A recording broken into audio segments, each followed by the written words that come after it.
कहते हैं अगर कोई चीज़ आप बार बार सोचो तो वो हो जाती है।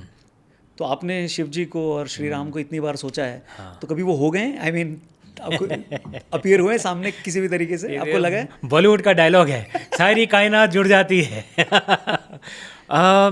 आपने जो गॉड पार्टिकल है हिग्स बोसॉन, उसके बारे में पढ़ा है आपने? थोड़ा सा और जो एक्सपेरिमेंट, हाँ, जो एक्सपेरिमेंट हुआ था ये जेनीवा में जी, लार्ज हैड्रॉन कोलाइडर, जो पार्टिकल एक्सेलरेटर है जी, तो उसमें क्या होता है, ये जो एक्सपेरिमेंट्स जो होते हैं, जो गॉड पार्टिकल है, जो हिग्स बोसॉन जो है, वो स्वयं कभी नहीं दिखता है, वो खुद नहीं दिखता है, लेकिन उसके ट्रेसेस दिखते हैं।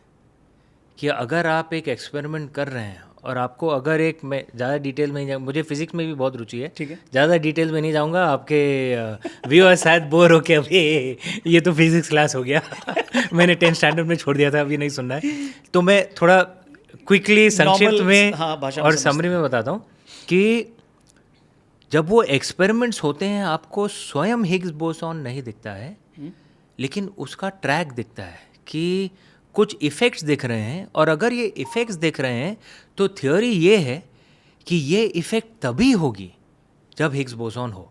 ठीक है, ठीक है, मेरे हिसाब से जो साइंस, जो विज्ञान गॉड पार्टिकल के बारे में बता रहा है, शायद भगवान भी हमारी ज़िंदगी में वैसे ही हैं कि शायद हमें भगवान ना दिखें, लेकिन अगर ये दृश्य दिख रहा है, ये घटना दिख रही है, तो ये भगवान ही कर सकते हैं। तो शायद उनके ट्रेसेस दिखते हैं, उनके ट्रैक्स दिखते हैं। मेरी ज़िंदगी में मुझे ऐसे ट्रैक्स बहुत दिखे। मैंने बचपन में कभी कुछ क्रिएटिव कभी नहीं किया था, कभी भी नहीं।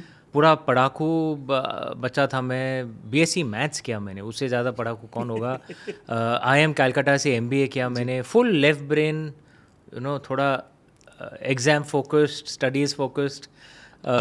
खेल कूद भी करता था मैं, अच्छा था खेल कूद में, बॉक्सिंग, जिमनास्टिक्स में। थोड़ी टेढ़ी सी नाक है, वो बॉक्सिंग इंजरी है वो। और बॉक्सिंग में भी काफ़ी, मतलब मैं सिटी लेवल तक पहुंच गया था। ओके, लेकिन कुछ भी क्रिएटिव कभी नहीं किया था मेरी ज़िंदगी में, कुछ भी नहीं। मतलब बिफोर इमॉर्टल्स ऑफ मेलुआ, मेरी जो पहली पुस्तक थी, उसके पहले काल्पनिक मैंने कभी कुछ नहीं लिखा था मैंने। ठीक है।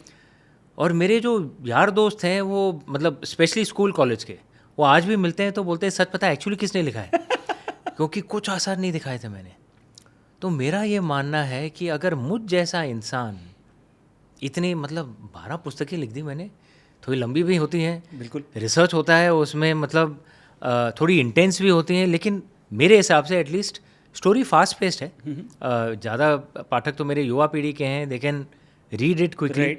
अगर मुझ जैसे इंसान से इतनी पुस्तकें इतनी रफ्तार में आ गई तो ये भगवान का ट्रेस ही है। क्योंकि कुछ आसार नहीं दिखाए थे मैंने, कुछ काबिलियत नहीं दिखाई थी इमॉर्टल्स ऑफ मेलुआ के पहले।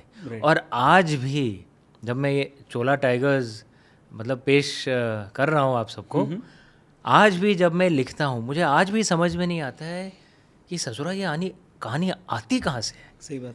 मतलब क्यों जब लैपटॉप खुलता है बस ये दृश्य मुझे दिखने लगता है। या फिर आपको कुछ ऐसा मिल गया और आप बता नहीं रहे हो, कहीं ये सारी कहानी फिलोसोफर स्टोन। हाँ, मतलब आपको कोई एक बहुत मोटी बुक मिली है। काश ये सच होती। देखो, इसीलिए मैंने ये भी कहा, ये भी मेरा ये मानना है जो भी लोग कहें कि अगर मुझे आशीर्वाद मिल रहा है और मुझे समझ में नहीं आ रहा है कि ये कहाँ से आ रहा है, तो मुझे ये आशीर्वाद का आदर करना पड़ेगा। अगर मैंने निरादर किया तो आशीर्वाद बंद हो जाएगा। इसलिए मैं कहानी को कभी क्वेश्चन नहीं करता हूँ। अगर शिव जी ये भेज रहे हैं तो मैं वही चुपचाप लिखता हूँ। मुझे अगर दुख भी हो, जैसे शिवात्रय में इमॉर्टल्स, ये ओथ ऑफ द वायुपुत्रास में जो सती देवी की जो मृत्यु हुई थी, मैं 2-3 दिन तक रो रहा था जब मैं लिख रहा था वो, और सोच नहीं किसी तरह उनको बचाओ, किसी तरह उनको बचाओ। लेकिन मुझे तब तक तो मैं समझ गया था कि अगर ये कहानी आ रही है मैं कुछ नहीं कर सकता, जैसे आ रही है मुझे वैसे ही लिखना है। और अगर मैंने आशीर्वाद का निरादर किया तो शिव जी शायद रोक दाने।